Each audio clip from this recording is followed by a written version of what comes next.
Hello, hello. What's up? See folks streaming in the door, so we'll give them a few minutes. See some familiar faces. That's always nice. Streaming in the door. Start picking on some people in here. I definitely see a few I know well enough to pick on, but we would never. I mean, maybe.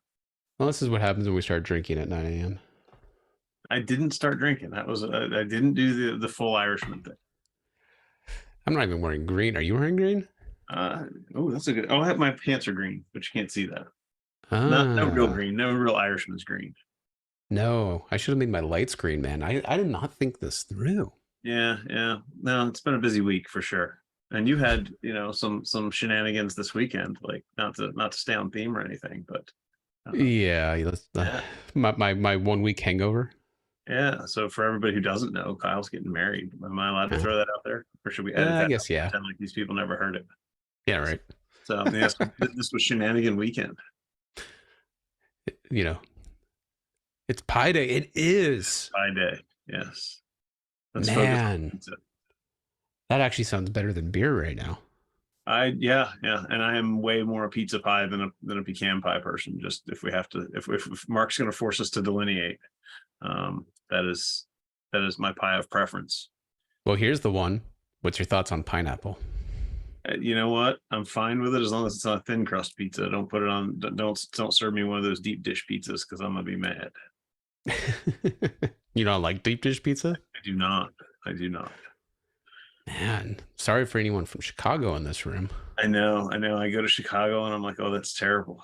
We should have sent everybody a pizza who showed up. We should have literally have done like Grubhub coupons. That hey, for next time, Yeah. we're gonna feed in people and get them. No, I'm not gonna say that out loud. I'm gonna stop the next part of my sentence. Wow, Mike Kolb calling you out. Oh, Mike, come You on, just lost a man. customer. Some New York pizza, it'll change your life. It really will. It- it- It's not pizza, it's a pie. That is correct. It's more than a pie, too. I mean, it's more like a casserole by the time you get through all that pizza. Like it's a lot of it's like work. lasagna. It's lasagna Right. basically. Right. I need a pizza we can fold up And and you know what? I'm gonna really screw with people here. My favorite's Detroit style. yeah, I might have lost Mike's business, but he entertained me. I'll I take just lost everyone's. it. Like no joke, Detroit style pizza. There's this place in Austin I go to whenever I'm visiting one of my clients. It's for those of you who don't know, it's what's on the sourdough bread, right? It's like when you got in grade school. But if they do it right, fuck, So you guys that's thought we were going to talk about account management KPIs. This is actually going to be an entire podcast about, or an entire webinar about pizza. Like, we're just going to derail this whole thing. and Dave Portnoy is going to make an appearance. Right, Give us right. I love his little shtick on pizza reviews. Did you just see that they finalized their deal at like 330 million or something? No, Yeah, with that casino that bought them. crazy, Mm-hmm. crazy. And yes, it's about the water. It's all about the water. Water. All right. See, I grew up working in a pizza place, and it was Really? definitely it was a Greek a pizza place. So there was no like there was a Sicilian pizza, but it was not the popular thing. It wasn't what everybody ate. But anyway, I'm just trying to imagine you making my pizza, and I just kind of I now never all of a made sudden I'm pizza. not hungry anymore. I never made pizza. I'm a salesman. I was a born waiter. Like I waited tables for years when I was an unemployable young snot. Eh, Yeah. we've all been there. I was a sandwich I'm pretty much architect. sure I'm still there, which is why, I have business partners instead of bosses. Will this be part of the recording? Yes, yes, it will be. All of this is in the recording. You guys are lucky. We'll have to put the chapter thing post bullshit. Right. Yeah, there you go. Oh, well, here we go. Well, I just accidentally clicked on it. So now we're going to start. So let's jump into it. For those of you who don't know us, we're going to do a quick intro. My name's Alex Farling. I'm not nearly as well dressed today as I was for picture day at school, but I am the co-founder and channel chief at Lifecycle Insights. I spent about 16 and a half years as an MSP. My MSP had actual account managers, and one of the reasons that we built the Lifecycle Insights tool was because I realized that my account managers kind of struggled depending on who was in that seat, whether it was a technical or a non-technical person, to get the same output. So I've spent a lot of my career since being an MSP focused on the outputs of account managers. Today, we're going to talk a little bit more about inputs and how we can track them and make sure that they're delivering what we need from them. So with that, I'm going to introduce you to my good buddy, Kyle Christensen. Kyle, take it away. Yeah, my name's Kyle Christensen. I've been helping MSPs and leaders exceed expectations for the last, feels like 20 years, and it's weird to say it out loud. I actually started with a little company called Geek Squad that had over 1,100 locations, and real big, big sales background, right? Yeah, I was part of the rollout and helping them acquire Mindshift. And then I've been turning around MSPs since then. And obviously one of the big things about being a turnaround guy is, having to bring in that sales culture to really help start matching things like quota and client profitability and effective hourly rates and really managing churn, right? From both a growth percentage and a churn percentage as part of your forecasting and growth.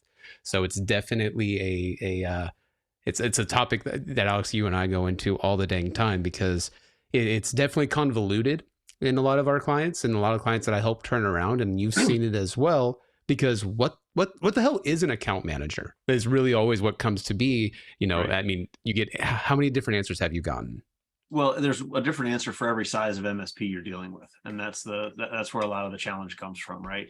Because you and I were talking about this in the green room before this. We could take the number of positions is not quite infinite, but pretty large, right? We can break out marketing and sales and then account management and customer success and CIO and then the technical side of all of the account management. I mean, it literally is layer upon layer upon layer upon layer. And then you walk into the real world and it's like, how many people work here MSP? 7. Okay, let's get the shoehorn out and put all this back together, right? But isn't it easier just to put that in for a rainy day to figure out? Right. Well, that's how we dealt with it. And in my MSP, that was some of the fact, right? We were at our largest, we were at about 11 people. At our most efficient, we were about 8. At one point we were overstaffed because we had the wrong hires. And if anybody in the room's ever been there, I'm happy to admit I burned a lot of payroll trying to do things that I could have just done with the right people. Can't they just be all engineers? I actually promoted an engineer to an account manager, which created a whole other challenge. And actually he did really well. He was a lackluster engineer, but he had a personality that everybody loved. And my entire career with him, all I spent was time telling him to not get technical with his clients. And that was a lot of the challenge that we faced, was how do we take it from server room conversations to boardroom conversations with a technical human being. So we can kind of step into that and talk through what some of this looks like. We talked about the 7 or 8 positions that really could exist, but if we're just talking about really on the once we have a customer, we're done with marketing, done with outside sales, we actually have onboarded a customer and we have this account manager in place. We may, at a larger MSP, have a customer success manager in place. And you and I were talking about that in the green room, how MSPs are starting to realize that one of the biggest differentiators that they can deliver to their customer is experience, right? The experience of working with us. You mean I can't just take a best practice and be like vanilla MSP down the street? There's no commodity sales happening there at all. But we can compete on price. I just don't like making money. $44 a seat, man. I'm all in. Woohoo! Let's get it done. I can scale that all day long. Yep. I can scale that all day long. I just can't scale the engineers to make it work. Well, and my wife might not be happy with me. Right. I work for free. And Jacob's saying he's coming from an engineering background. So like this is his world. And I was the weirdo. I didn't come from an engineering background. I was a sales guy who liked to play video games. So what does a sales guy who likes to play video games and gets laid off from Dell technical support do with his life? Well, he buys a computer shop. Was it brick and mortar? Yeah. Oh, it's 2004, man. Everything was brick and mortar, and it was brick and mortar where I didn't even have cable internet. I had to set up a shotgun modem on a Linux proxy server in order to get internet to the whole shop at higher than 56K. Like, come on, man, we're going way back in the day. But I love it. But it was toys, right? I went there because I got to play with toys, and I'm sure that's where how a lot of these guys wound up in here. Right? It's the accidental entrepreneur, as Michael Gerber calls it. Yeah. And so a lot of us started this way, and then all of a sudden we realized we have to run a business. And then there's all the hard, scary stuff you were talking about with, understanding the finance side of the business, the actual business and operation side. But then there's also understanding customer deliverables and how our customers see us. So as we start to break these roles apart, we're really going to focus on three today, and then take a super deep dive into account management. But typical responsibilities that fall under these roles, I just threw out alignment and quota for account manager. Do you want to talk through those, especially the quota side? Like, everybody understands stack alignment. Are they using all my stuff? Are they consuming all my products? Do they have my favorite firewall so they're the most supportable? But how does quota fall into an account manager? So with quota, and of course, right, you asked me a question and a helicopter that's loud as hell just flies over my head. Right. Like, so yeah, quota is a real weird, interesting topic. Every client I take on, every single one of them, quota's not even in their culture, and it's not really talked about much. But really where it comes down to, as MSPs, we want to grow, right? If we're best in class, we want that 20 to 25% growth. And if we want to achieve that, that means I need to add revenue. I don't think I'm speaking out of turn here, but I need more money. And because we're an economy of scale business, that's the only way I get my costs down, right? Rev goes up, costs go down, because I can have one engineer more utilized for my dollar of revenue. Right. So and, what and happens one office with manager and one CIO across 50 or 75 customers instead of 25. correct, right? But the only way I can make them highly utilized, or realized utilization, billability, there's a lot of words for it, is if I have the revenue for them to work, right? That's revenue generated labor. So for that to happen, I need an expectation then of how much revenue dollars that I will be bringing in. Now, in a traditional sales organization, it might be kind of fun to model this out. I have this MSP fort that I've built, and I can help everyone else build, because it allows us to understand all of these seats that you're building out here, and then also start to figure out really, okay, well, why do I need a quota? Well, I need a quota just because, like, I need someone to knock out tickets when a server goes down. If no one's accountable, then it's never going to happen. Now, for a lot of MSPs that are probably on this call, right, that's me, the owner. And it becomes really difficult because, like you said, right, we bought a computer shop because we wanted to play with a bunch of toys, but I haven't taken the time to understand, how do I build out a sales department that I can be vulnerable about and hold them accountable to matching the growth rate that I expect. Mhm. So for me, right, quota really becomes a function of expectations in how I want to leverage my clients. Now, quota can be taken a few different ways. And Alex, yeah, I know you know this, right? Because there's not just one quota in a traditional business. Yep. Right? Everyone has a quota, whether it's current clients, right? I need to get that LTV or that average MRR up, Yep. or new logos, right? I want to bring in X number of new clients to the MSP. So, Yep.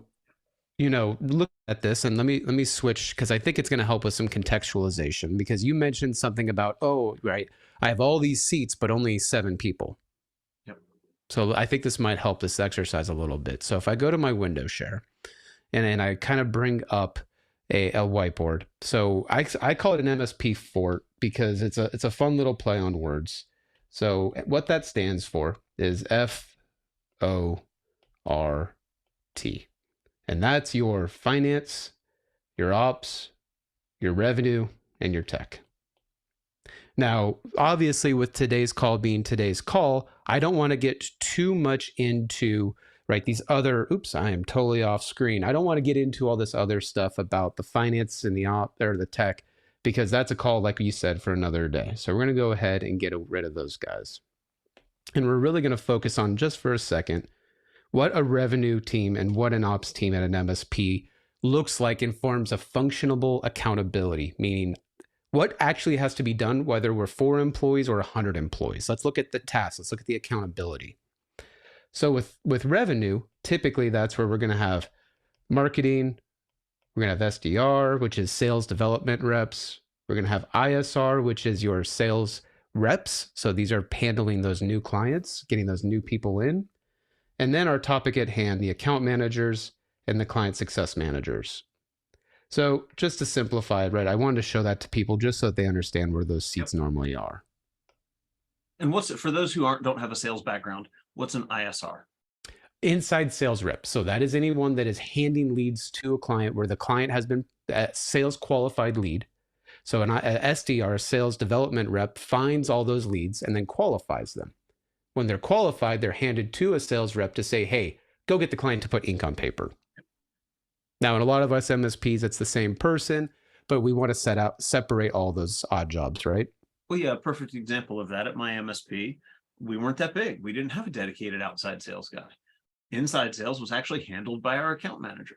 And when the account manager got a good referral, they turned it over to me as the owner. We did owner-led selling, and I went out and did the work on the new referral. Exactly. No, you're 100% correct.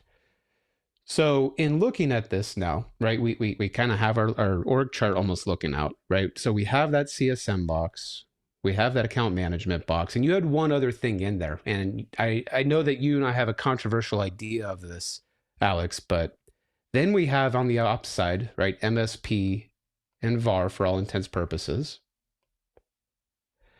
Now, you and I both agree that at some point, right, VCIO is a function of either VAR or MSP because it is now a revenue generating department, right? It is a function that I have to pay for a cost based off of revenue. I am budgeting VCIO as a service. Yep. And we can go down that rabbit hole another day, but if you're interested in that rabbit hole, maybe we'll do the other two of these. Maybe we'll do client success and VCIO and talk through where these fit and how they go. We'll leave that to feedback from you guys. Exactly. And there's not enough hours in the day. We could probably do an 8-hour session on how to build all this out, right? So this then becomes, okay, well, now I have these two seats. And I think we talked about this in the green room. 90% of the time, both of these seats, account manager and CSM, are the same person. Yep. But ultimately, they have MSPs, different functions. Does anybody on the call let us know in the chat if these are separate humans? I saw a few folks say you've got account managers in different territories, multiple account managers, even levels there of a director of account management, and then some other individuals. Does anybody have customer success as a dedicated department at your MSP? Because we are starting to see that at the larger MSPs. Same person, account managers have a client retention goal. I like that. We're going to get into some of those metrics in just a minute. That's a nice little softball. No, yeah. And, that was where I really wanted to just take that time to kind of outline how all those seats happen, because so often when I'm getting with clients and building out their strategy, right, there's like 4 seats in their org chart. Yeah, yeah. And then the owner's telling me, and I'm so busy and I don't know what to do. And it's like, okay, well, we need to think of these in terms of actual responsibilities, right, Alex? It's not just because it's not on the org chart, it doesn't exist. And you mean I can't just own it all and expect it all to still get done? If you don't like to sleep at night. Right. So we'll touch real quickly on that client success manager and VCIO. Client success manager typically is going to be required for retention, right? That's going to be their number one goal. 0 unexpected churn is the best way I've ever heard it said. There's always going to be churn. It's a thing. It happens. There are going to be accounts that leave you. Somebody gets purchased. Somebody merges with another company. Somebody goes out of business. This happens. The client success manager's goal is to be able to say weeks and months out, we're going to lose this client. We're going to lose revenue. We need to be prepared for it due to no fault of our own and nothing we could have protected. Well, and I think it's also important, real quick, to mention, Alex, churn doesn't mean the client fires you either. Yep. That means their average MRR went down. Yep. So, but I love hearing that account managers who are responsible for some of that carry a client retention goal. I think that's a sign of maturity as we go through this process. And then, of course, as we get into the CIO, we're talking about somebody who actually operates as a C-level executive at your client's organization. They have responsibilities around creating new operational efficiencies at your customers.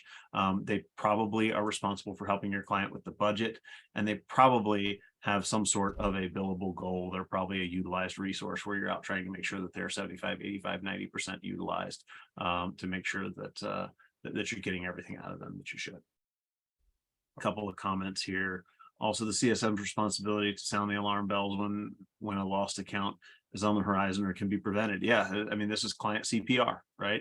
How do we identify when a client needs a little bit of CPR so that we can deploy executive level resources to go out and save a client instead of having my executives involved in every client all day, every day, right?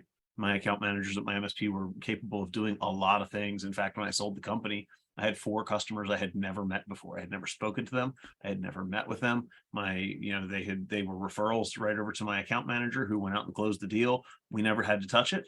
And our account managers were able to handle those accounts nonstop. They never had a major issue. So I never had to get involved. And that's another sign of a little bit of maturity there. But Jim, you're right. Tech should also have a little bit of a litmus test there for this client's good, or this client is always grumpy and hates us, and something doesn't feel right there. But as we start talking, going from responsibilities to KPIs, right? We're going from the work that gets done to what is the thing we actually track. Let's take a minute and pick apart each one of these KPIs and talk about what a good account manager really looks like. So this is kind of your wheelhouse, Kyle. Let's talk about what kind of a quota do you apply to an account manager? Yes, this is always the fun one, right? Because it's not new logo, so it's a little more complex. So quota at the end of the day is a function also of how the compensation model of the account manager also functions. And I think that's where we start to get a lot of MSPs that are afraid of quota, Alex, and a lot of mine kind of voice that concern, because calculating commission, calculating quota and variable pay requires more work. That means, right, every single week or however you pay your employee, I have to calculate what they sold in order to pay them. That's another step of maturity. However, though, right, that's where the more you risk, the more you win. Mm-hmm. So typically account managers, they're anywhere between 75-25, 80-20, and what we refer to it as on target earnings. So if we want to think about that, and I guess I can go back to the whiteboard real quick, because that's how I coach, so deal with it, is when we look at an OTE. So let's just say then we have 80-20 to make the math easier on me. So we'll have an employee where they're on target earnings. And I'll tell him, hey, you're going to be making 100,000 on target earning. That means that their base is only going to be about 80K. Yep. And then the commission, as it's referred to, would be 20K, right? That's easy math. I don't think anyone's going to debate me on that one. Now, what this 20K then is linked to is the quota. So what would that quota look like? Now, there's 1,000 different ways to do quota. There is not really a best practice on it. It depends on your own growth goals. So we're just going to say, let's say that from an account manager perspective, right, they're all about the average MRR because the client's already in-house. They've already been brought in. They've been assigned to an account. That account manager now needs to, for lack of a better term, farm those clients. So normally what you'll see is that if they're managing, let's say, 50,000 a month in MRR, they may have a quota to get their average throughout the year up to 55 a month. So they need to make sure they go to every single client and find a way to add $5,000 of recurring dollars to every single client. Now, what you'll typically have is a scale between 50 and 55, where this commission, so like let's say you hit 52, then now I have a component that says, okay, you're not going to get 20K, you might get 16K. And typically that's outlined in your quota documents to say, hey, you're responsible for adding this much MRR per month per client throughout the year. There's usually some level of milestone. There's a lot of percentages used, but then that would say, okay, now I'm only going to get 96K in this instance. Now, obviously, this creates a hunger, and this is where the client success role is really important in the VCIO role. It says now I'm creating, right, a level of accountability between the two, to where the AM wants to sell the client more things, and the CSM is having that hat of, well, I don't want the client to walk out the door if you push too hard. And that's typically the one area where I see so many of these people trying to scale account management kind of get nervous, Alex. I don't know if you've seen it too, is they're afraid that when you say the word farming, that they're just going to over farm the account. Yeah.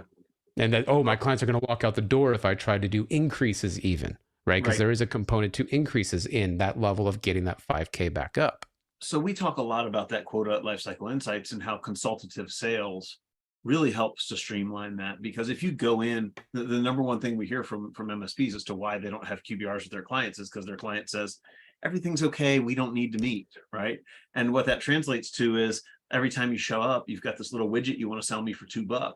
And I'm tired of buying your $2 widgets. And Carl Bickmore says, his client used to call him $2 Carl, because every time he went, there was another thing they wanted him to buy, or he wanted them to buy. So there's a big conversation around exactly how that quota gets handled, exactly what all of this looks like. But at the end of the day, an account manager really does have to adjust for inflation on the account, right? In a world where inflation is a real thing, and the cost of everything is going up, the cost of labor is going up, the cost of all your materials is going up, the account manager is responsible for helping you stay in alignment with some of that. Can I just get on a soapbox real quick on that? Go for it. This is what we're here for. Okay, if you are a business owner on this call right now and you are not increasing your clients 5 to 7.5% a year, you will eventually die. Why? Because inflation, cost of living goes up, which means that my costs go up, which means my margins go down if I do not increase my revenue. And there is a level to where you can only go so far down that rabbit hole. And if you don't pay your people, their lifestyle goes down and then they leave, right? So if you don't have account managers with a quota, which is inclusive of the increases, you are just eroding your own margin. Yep. So, it's cool to have that piece of quota there. The other quota we should talk about is projects, right? Account managers should carry a dollar value in projects based on the total number of assets they have under management, or the total value of assets that they have under management. Because if we sit and really pick it apart, let's say I'm going to use your easy math again. Let's say my account manager has 1,000 assets under management. Well, if let's say 600, it's an easier number. 600 assets under management. Let's say we agree that every asset gets replaced every 5 years. Okay. When we start to tear that math apart, we're going to be really easily able to break this down into exactly the number of assets this client needs to replace, or this account manager needs to replace. 10 assets a month over 60 months, 600 assets. We should be replacing 10 assets a month every month. This should be part of their quota. And this is how we make sure we never get backed into a corner where all of our clients, you've all seen the asset report out of our product or ScalePad or any of the other ones, right? The spreadsheet with a whole bunch of red crap in it that says, oh, my client has 14-year-old computers. They call you every day and go, Kyle, my computer runs slow. And Kyle has to say, yes, Mr. Customer, yes, it does. Aren't you going to do anything about it? No, it's 14 years old. There's nothing I can do, right? But this is part of proper account management, and they should have a quota around that. And if you say the average new PC is $1,200, $1,500 times 10 a quarter, 10 a month, 30 a quarter, there's your math problem, right? This is how we assign a quota for those types of things. And you should know how many assets your account manager has under management so that you can start to build in an asset replacement quota as well. Because if we're replacing just on age, life is easy. We're not having to worry about who has SSDs and who has spinning disks and all the mindless tech stuff we get stumped on. We just go to our client and say, hey, every month we got to replace a small percentage of your assets to make sure that life is headed in a better direction. Well, and if we want to talk about the excellent immaturity as well, right? If we want to go real up this hill, there's also campaigns and bonus kickers into account management. And whenever you hear kicker, so a good example would be I'm an MSP and I decided to change all my Sonic walls to Fortinet because Fortinet's a better vendor. We get better pricing, whatever. Well, part of making that switch, right, that stack alignment, now I need to have that alignment to get them all to Fortinet. Right. Exactly, right?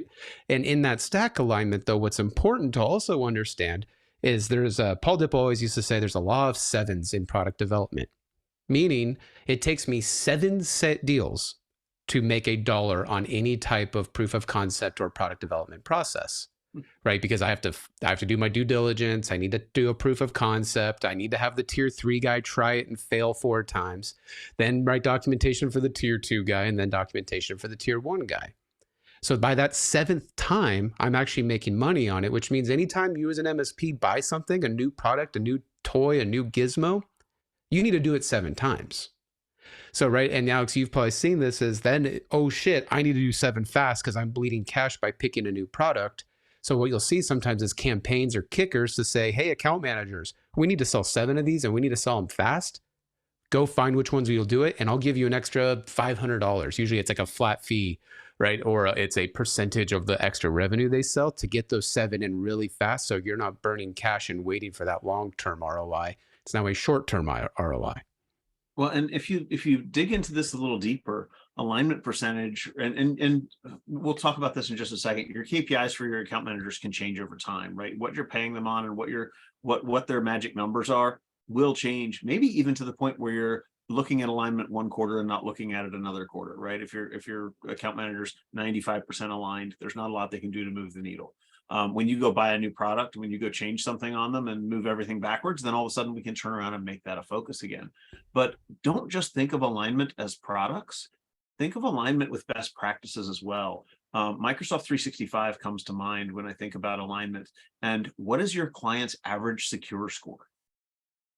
Why would you not have a minimum requirement or an average number that you calculate for that account manager, and then make them responsible for improving that 5% a quarter or 7% a quarter? What's easier, to Kyle's point earlier about that law of sevens, what's easier than figuring out how to solve for one of the problems on the secure score and then solving it for the next customer and the next customer and the next customer and the next customer, because it becomes a PowerShell script, a checkbox, something really easy for you to do across multiples of customers. So and it goes back to economy of scale. Yeah, right. That this whole thing goes back to that concept. And so many MSPs forget that our objective as an MSP is to make our services as easy to do as possible so we can make a buck. Yep. If we're doing something net new every time, you're never going to make $1. Right. Exactly.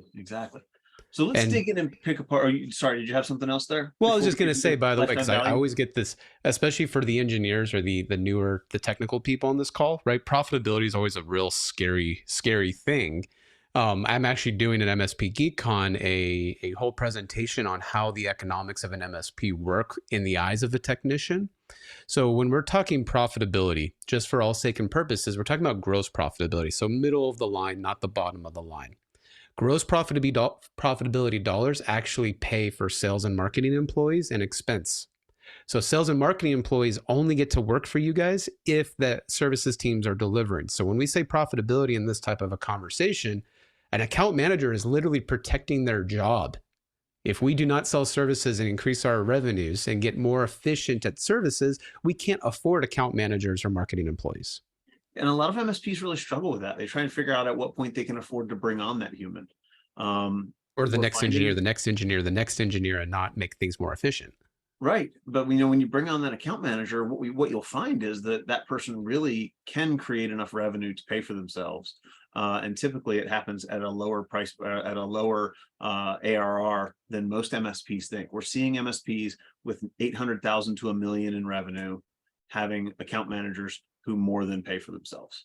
So it is a role that should generate enough revenue, not just to pay for itself, but to keep a project team busy, to keep alignment happening, to keep the other engineers efficient as we get everybody dialed in a little bit better on that alignment percentage.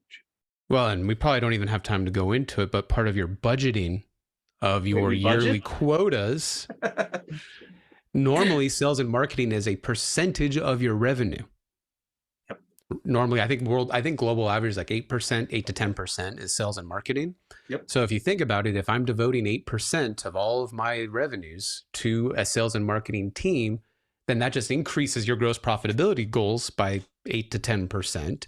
But now it scales because every dollar now goes directly into spending more on sales and marketing. Ooh, Chris has a good one. I put account managers in the support services COGS with the thinking that they are servicing the revenue source. Should they be in G&A? I think the question there is, do you have that person generating revenue? Right? Are they out there selling and creating new opportunity? Then in my mind, they go down with sales and marketing. Yeah. Well, right. If they've usually quota carrying employees are going into your sales and marketing expenses. I've seen account managers in COGS before, Chris. I worked with one where we ended up eventually moving it because what we found out was that the CSMs or the account managers did not scale linearly with their revenues because they were able to support so many customers that from a financial perspective, it actually prevented us from actually being able to hire the next CSM because the math became very complicated to figure out when to bring on the next account manager. Where if it's part of your sales and marketing budget and they're quota carrying, and this is a whole longer conversation that I deal with in a whole other talk, then I also need to think about who is managing the CSM. So traditionally, a sales director or a revenue director, they're used to managing quotas, not an ops director who would manage COGS. And what you really want to do from an accountability perspective is to make sure you don't have like your ops director managing COGS and expenses and commission. It becomes a real extra feat of strength for a brain power to work that way. So it's a lot easier in that Fort model to have ops be 100% responsible for COGS and revenue to be responsible for all sales and marketing expenses and quotas. Except Dean says we're going to provide account managers as a service and we're going to charge extra for them. So well, that goes into the VCIO conversation, honestly. Yeah. Yep. I mean, yeah, this is what your VCIO becomes. And you notice those blanks are those are left blank on this slide because we will come back and talk about those in a future webinar if you guys really want to dive into them. But yeah, you totally just improved your gross profit, Chris. I think you've been selling yourself short there. Now, what I would do, Chris, with that though, is start to create a budget and manage a budget to variance report to where your sales and marketing team, they're hard fixed at 8%, meaning if the revenue starts to go down or gross profit goes down, you need to manage the sales and marketing teams, but also manage the services teams that they can't deviate from their current gross profit. It creates a relationship in the two departments to where one needs one and one needs the other. And now they need to be peer accountable rather than this kind of spinning plates thing. Yep. Yep. And that gets tough, right? Because typically the $1 or $2 million MSP only has one human in this role. If you wind up at 12%, you can't just you can't let go of 4% of your human. You know, it is a challenge. As you get bigger and you start to scale, you can start to play with those things. But know that, you know, that account manager, they have to create enough revenue that they can pay for their own pay raises and commissions and bonuses and things like that. Because like Kyle's saying, like when you move them down below the line now, they're their own standout. They're 8 to 10%. And we used to say 4% for sales and 4% for marketing. At a small MSP, you're going to wrap all that together and you're 8 to 10% for that whole bundle. Well, it goes into, you know, a lot of people on this call might be wondering if this is a struggle for you of, okay, well, how do I manage where it's sitting in two seats? And EOS and also Jim Collins have a good way of defining this, which is ready, willing, and able, or gets it, wants it, capacity to do it. It means the same thing. They're just rebranded differently. Yep. But the whole idea is when you start to think about these functions in your company, you just happen to have one person sitting in two, you are now able to manage their time to have an understanding of if they start off 50-50, then 50% of their target best in class on this seat, 50% in this seat. And when their capacities or their calendars get so consumed by account management, okay, then now we have a conversation to say we don't have enough capacity or ability to deliver on this other seat. Do we have a conversation now about bringing on someone full-time for that seat? Take one hat off permanently and just be permanently sit in that single seat. So Chris wants us to unpack the 8%. Yep. So 8% at our MSP, we included W-2 income, right? Was what we used for the 8%. We didn't include interesting, insurance and all that kind of stuff. Because we knew it should have been 8 to 10%, and it was just easier for us to manage it at 8%. But what's your best practice on this, Kyle? We're talking 8% includes commission, salary. So when I think of it in terms of, it would be anything that you are going to put into your general ledger under sales and marketing. So that would include marketing, that would include commission, that would include salaries, that would include their burden, because this is of your revenue. This isn't of your profit. So this is, if you're a $1 million MSP, that's, you know, $80,000. If you're a $2 million MSP, that's $160,000. When we're talking this type of budgeting or goals, and I think this is where a lot of MSPs get confused when they're trying to do comps on Reddit and Facebook and all that stuff, is percentages speak a lot louder because there's a discipline in managing those percentages. Now I'm looking at budget to variance. Yep. And what's nice about talking in percentages is if I'm beating the mark, if my quote is like 110% to budget, yep, theoretically now that should actually give me more gross profitability, which means I have more money in that 8% to now use to create more sales. Yep. So it's an interesting thing. So to me, it's conferences, sales and marketing, sales collateral, Some people put the CRM, if you're using like a HubSpot or a Salesforce, outside of like your ConnectWise and your Ledger software. Yep. We built all Um, of that into the ConnectWise opportunity funnel and all yeah, that. some bigger MSPs end up going to HubSpot, so I think I've seen it there most of the time. Yep. I'm trying to think if there's anything else. If you do any type of kickbacks or you do any type of referral payouts, sometimes I'll see those in sales and marketing, because it's like, hey, I had to leverage we're really getting into why I would want to do this from an owner's perspective, is I want to see the customer acquisition cost or my cost per lead. Yep. So the only way from a CFO perspective to see customer acquisition costs or cost per lead is I have to have it all in sales and marketing. Yep. So, and Bill mentions Mind Matrix too. If you're using a product like that to generate marketing campaigns and marketing content, obviously that goes in the same bucket. So Yep. Absolutely. Chris, did that outline it well for you? Let us know. I think we got it. And the only other question I'm going to lay on top of that is, what do you think of MSPs that go over the 8% number when they ramp up into like a hyper growth mode? Ooh, I love that. So to me, that's a discipline and strategy, right? We've all heard BHAG probably at some time, or big, hairy, audacious goal, or right, as Jim Collins called it, or the pinnacle, as pinnacle business coaches call it. But the idea is that if I am in hyper growth mode, and there's two reasons I think to do this. One is I need more cash in my company. I have a video coming out on that soon on why I might need more cash. Thank you, Silicon Valley Bank, for the idea. And then two is, right, maybe I want to do an acquisition and I need to really get my, I want to sell and I want to get my earn out to be as critical as possible. Then I'm going to spend more money on sales and marketing, because I don't care how my net income looks like, right? I want to look my top line growth to be above 20 to 25% year over year, because now I'm more attractive of a seller. Or a bank is going to go, oh my God, let me give you more debt with lower interest, because we trust that you can handle this with a good payout. Yep. So that's where that 10% becomes more strategic. But then my quota also needs to be more strict, right? It needs to be outlined in a way to where, I'm going for 26%, and I'm willing to fire every single person on my sales team if they can't perform to 26%. So the bottom line that I'm hearing is you have to understand the numbers and how to apply the numbers for your own unique use case. You got to have an objective, right? I think so many times, right, we just go, oh, why should I do this? Well, what are you trying to achieve?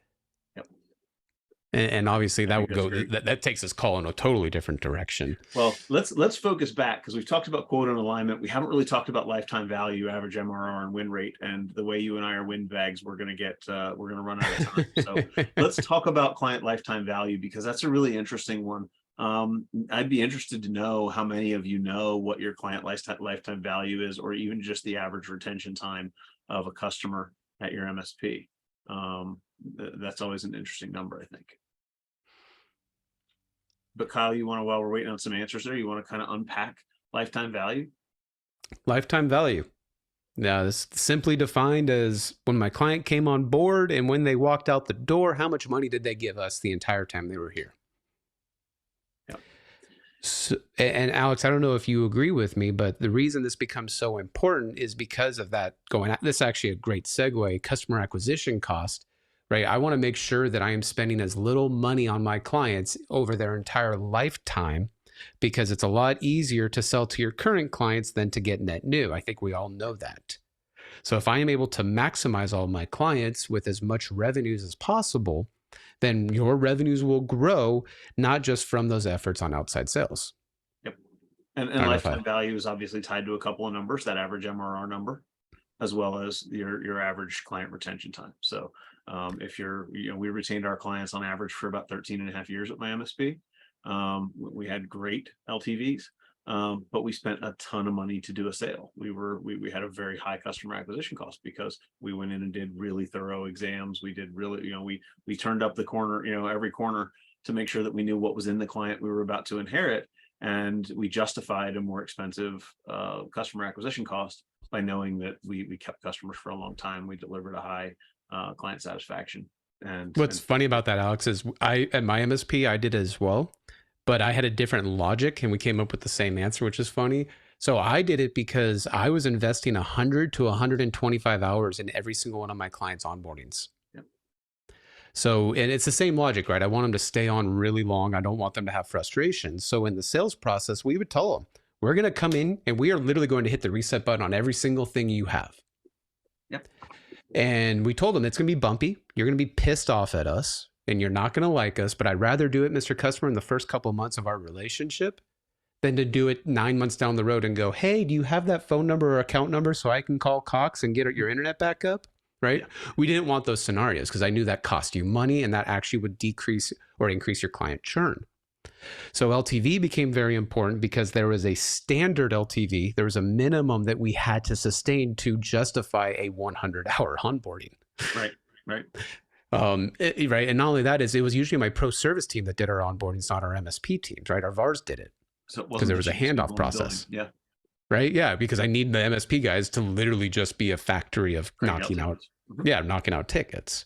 Yep. It was our project team that did it as well. So yeah, and it's funny. That best practice, I've seen it almost disappear a little bit of having your VAR, your pro service team do your onboardings. That's an interesting one, maybe for down the road as well. Yeah, I think it's a must-have just because if you're following the right KPIs for your help desk team, there's no way they have the time to do a proper onboarding. No, because they only scale based off recurring revenue lines. Yep. Yeah. Managing and that, again, obviously now MRR, I guess, to kind of segue, becomes average MRR becomes a way to almost be like a microeconomics to the macro, which is LTV, to really go, okay, well, the reason I care about average MRR is typically I make more money on MRR versus pro service, VAR, add-ons, et cetera, et cetera. So this allows you to counteract and say, okay, if average MRR is going up with LTV, that gives me a distinguisher to say, okay, we're bringing in high profitability dollars, not low profitability dollars. Yep. Where if average MRR is not changing, but LTV is going up, I'm now going to have the question of, okay, that means gross profitability might be going down. We're keeping cheap customers longer. We're keeping cheap customers longer, right? Not increasing them. Yeah. Right. And LTV almost plays into a factor too with increases, right? If you lock them into 3-year, 5-year, 7-year contracts. Yep.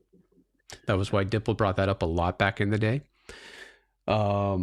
So sometimes you'll see both, sometimes you'll see one or the other. It just depends on the life cycles of your client. If you're a younger MSP and you're like, we don't have 2, 3, 9 years of data, 15 years of data like you have, Alex. Yep. MRR is a better number to track than LTV because you just don't have time to wait to look at those numbers. And you know, when you're 5 years old, you can't possibly calculate your LTV. Hopefully it's longer than 5 years, but when you're 5 years old, you can't calculate it. It's really difficult for you to understand that number at that early stage. Dean just commented that LTV helped us get an insane valuation when we were acquired. There's a strategy there. There is. I mean, I did a lot of K-12 support, and our K-12 agreements were 5 years. So which is their RFP length, right? Yeah. Yep. They actually came back to me and asked me to extend my 3-year agreements to 5. So it was their idea. They were happy to have them, but when I sold, it actually wound up being in my favor. It wasn't because I was brilliant. It was because they came to me and said, we want to lock you in at a good price, know that we have a reliable partner for a long haul. And so, you know, we would wind up with 5-year contracts there, but that really does help when you're looking at exiting, understanding and knowing these numbers and knowing the growth in these numbers, right? Being able to show the person who's acquiring you that you've continued to perform, that you've continued to increase MRR, that you've continued to extend LTV, that you've continued to have a sales team that could meet quotas. Being able to show these things and show that you didn't have to do it all yourself really adds value to your business because they know they're buying a business that generates cash instead of a guy who can work really hard and make them some money. Well, you know, what's funny is it's the whole adage that hockey sticks kill deals. For anyone of you that don't really understand that reference, hockey sticks, when you're looking at graphs over time, right, it goes from 0 to 100. You're immediately going to ask questions. What did you do? Who did you fire? You know, who did you sell your soul to? Right? How are you fixing the books to basically make your valuation what it potentially could be? And when you have hockey sticks, you end up having a very aggressive earnout. It could be 36 months, 48 months, and it's somewhere sometimes as high as like 40 to 50% of the valuation. Is this just proving that you can continue to perform the way that you did in your hockey stick period? Yeah, yeah, exactly, right. And Right. anytime something makes you ask a question in a deal, you're going to lose. Yeah. So the idea is if you start this early in your strategy, right, 1 to 3 years before this, you prevent hockey sticks and you're showing maturity, which means, hey, they're not going to question it. That looks good. As long as the cash there and the balance statement's fine, then let's keep moving forward. Yeah. Awesome. I like it. I can tell you right now, I've done some valuations and I see hockey sticks and I go after them. I make my clients a lot more money because of that. As you probably should. Yeah. So let's take the last one. Let's take win rate. I'd be interested to know who in the group is calculating or is Mm. keeping track of the number of deals that your account managers put forward. You mean I need to Because enter every deal opportunity I have? might be a thing. Might Not be a just the thing. ones that they say yes to? Right. So being able to calculate win rate is valuable if we're doing this properly. Chris, interesting to hear that you're using HubSpot for internal deals. But this is as simple as just putting forward a small opportunity to a client who needs an additional security solution, who needs to replace some equipment, who needs to buy a new office or do some wiring or something like that. As well as just your regular hardware replacements and things like that. But we should be tracking this win rate, and it should be significant for an account manager. This is somebody who sells on relationship, who most of their deals are a softball pitch. Mr. Customer, your equipment's getting old. We probably should replace it. We've been talking about this on your budget for a long time. Are you ready to spend that money today or tomorrow? Yep, Right. exactly. And I think even for you, like for life cycle insights as a tool, right? That basically has every opportunity and possibility that you could ever sell somebody. So it's almost to that point where if you really want to get strategic with this as a sales manager or a CEO, every one of those needs to be an opportunity wherever it is. Yeah. Yeah. Because there is a level to where I need to understand how efficient these are and how my relationship is. And relationship is more on the customer success manager side and the VCIO side. So I don't know if we want to get too into that. But right, there is that counterbalance to where I should be making all of these deals because either my customer success manager is going to sign off on it and my VCIO is going to sign off on it.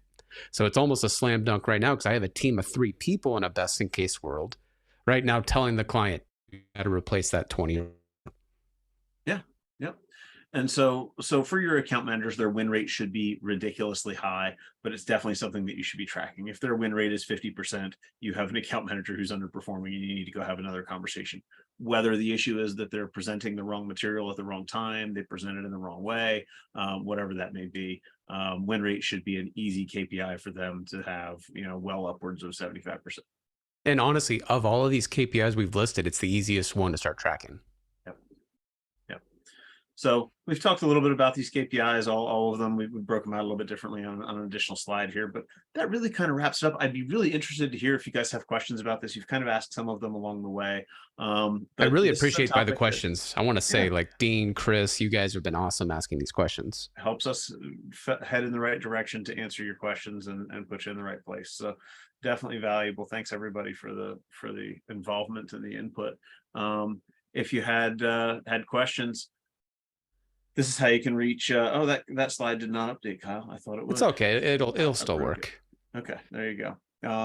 So if you wanted to schedule a demo for Lifecycle Insights to see how we can automate some of this account management process for you, lifecycleinsights.io/contact us. And if you wanted to schedule some time with Kyle to talk through how to use these metrics, how to use your tools to track some of these metrics, Dean's bringing up a great idea. Do we have a Breakage or a Cognition 360 dashboard for attendees that will help them track this? You might know a guy at Cognition 360. Maybe you can work towards helping these guys build something to sort some of this out.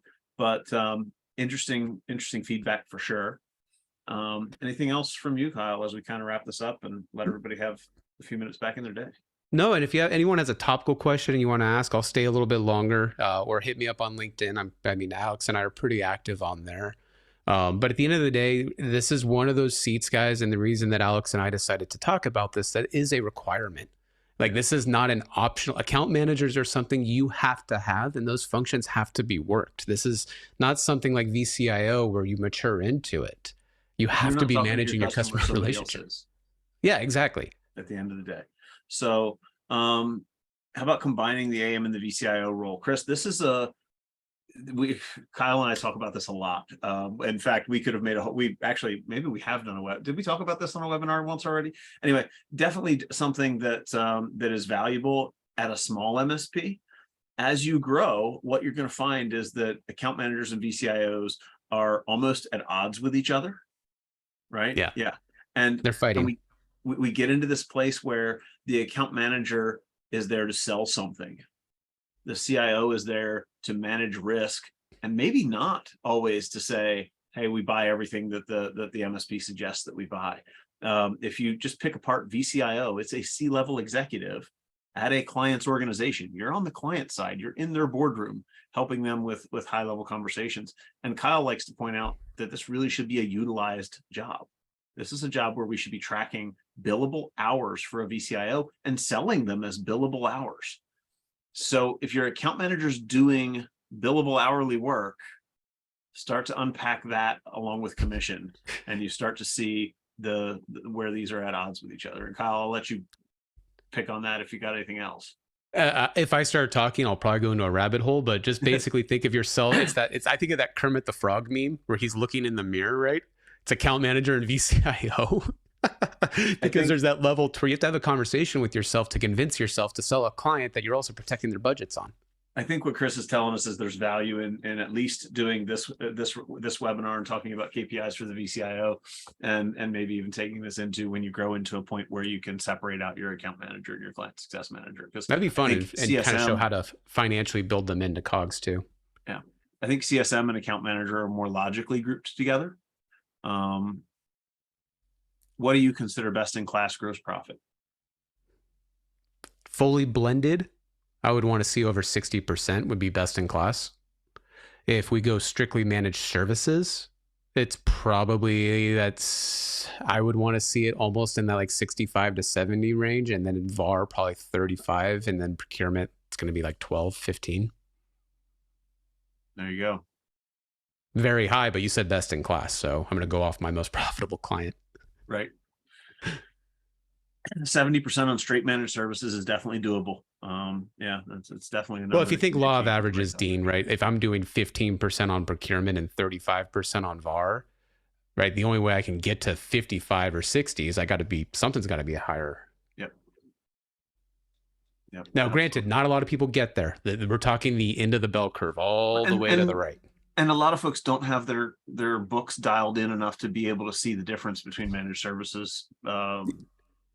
So Michael, labor, if it's a services employee, always going to be in COGS because they're revenue generating. And then VAR is professional services. Yes, correct, Chris.